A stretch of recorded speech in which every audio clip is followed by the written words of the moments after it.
So hello everyone, তোমালোক সকলোকে helping agro Assam YouTube চেনেললৈ পুনৰ স্বাগতম জনালো।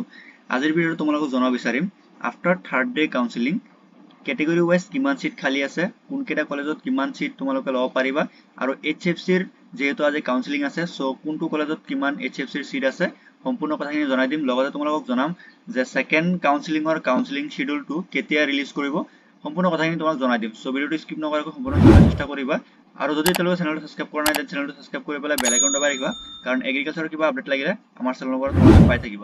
সো বলা পলম নকৰিবলৈ আমাৰ ভিডিঅ'টো আজি আৰম্ভ কৰো। সো প্ৰথমে আছে college of agriculture. So college of এগ্ৰিকালচাৰত এইচএফসিৰ সিট আছে টোটাল 40 সিট আৰু টোটাল 40 সিট এতিয়ালৈকে খালী হৈ আছে আৰু মাৰ্টিয়াৰৰ এটা সিট বাকি আছে। দেন তোমালোকৰ এইউৰ তিনটা সিটৰ পৰা এটা সিট বাকি আছে আৰু ডিএসিৰ তিনটাৰ পৰা দুটা ডিএসিৰ তিনটা সিটৰ পৰা তিনটা সিট খালী আছে এন্ড গেমছত দুটাৰ পৰা দুটাই খালী আছে আৰু বাকি তোমালোকৰ কলেজ অফ এগ্ৰিকালচাৰত সিট খালী নাই। দেন বিশ্বনাথ কলেজ অফ এগ্ৰিকালচাৰত আছে তোমালোকৰ আনৰিজাৰ্ভৰ 0 সিট, ইডব্লিউএছৰ 0 সিট। সো তোমালোকৰ খালী আছে অনলি এইচএফসিৰ 17টাৰ পৰা 17টা সিট খালী আছে আৰু ডিএসিৰ দুটাৰ পৰা এটা সিট খালী আছে।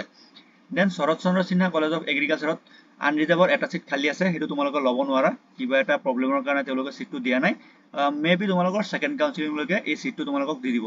দেন ওবিসিৰ এটা সিট খালী আছে আৰু এইচএফসিৰ 4টা সিট খালী আছে আৰু ডিএসিৰ এটা সিট খালী আছে শৰৎ চন্দ্ৰ সিনহাত। দেন নেক্সট আছে college of community science.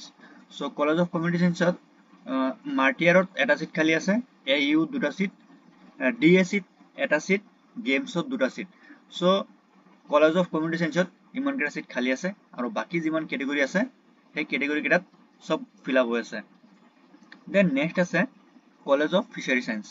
So college of fishery সায়েন্সত মাৰ্টিয়াৰৰ এটা সিট আছে, এইচএফসিৰ টোটাল 11টা সিটৰ পৰা 11টা সিট খালী আছে, এইউত এটা সিট আছে, ডিএসিত এটা সিট আৰু গেমছত এটা সিট। সো ইমানখিনি আছিল ফিচাৰী সায়েন্সৰ সিট ভ্যাকেন্সি। সো তোমালোকে যদি ভাবিছা যে এইচএফসিত ল'ব বিচাৰিছা দেন আজি যেহেতু 2 আগষ্ট হয় তো তোমালোকে কাউন্সেলিং এটেন্ড কৰিলে এডমিশন ল'ব পাৰিবা।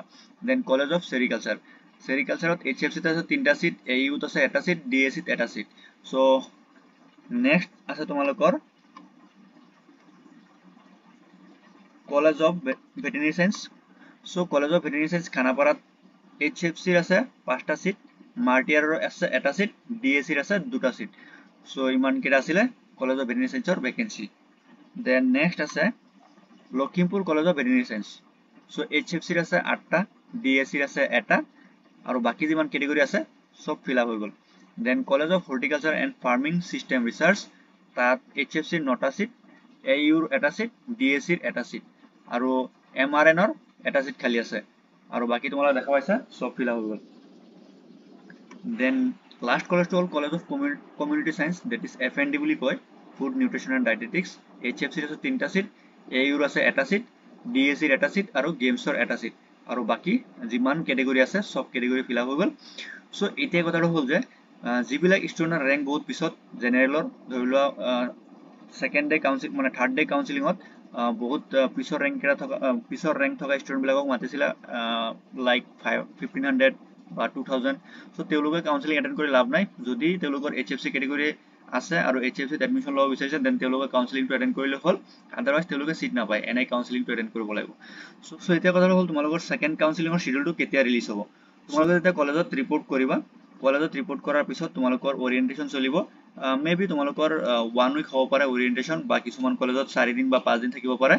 সো ওৰিয়েন্টেশনৰ পিছত মোস্ট প্ৰবাবলি তোমালোকৰ 10 to 12 days পিছত সেকেন্ড কাউন্সেলিংৰ শিডিউলটো প্ৰভাইড কৰিব, কাৰণ ওৰিয়েন্টেশনত যিবিলাক ষ্টুডেণ্টে এটেন্ড নকৰে তেওঁলোকৰ সিট কেটা কেনসেল হ'ব আৰু যোনবিলাক ষ্টুডেণ্টে এডমিশন লোৱা নাই ফাৰ্স্ট কাউন্সেলিংত, যদি এইচএফসিৰ হওক বা আদাৰ কেটেগৰীৰ সিট কেটা যদি খালী থাকে, ভ্যাকেন্সি থাকে, যদি সিট কেটা কোনো নলয় দেন সেকেন্ড কাউন্সেলিং লৈ আনৰিজাৰ্ভলৈ কনভাৰ্ট কৰি দিব।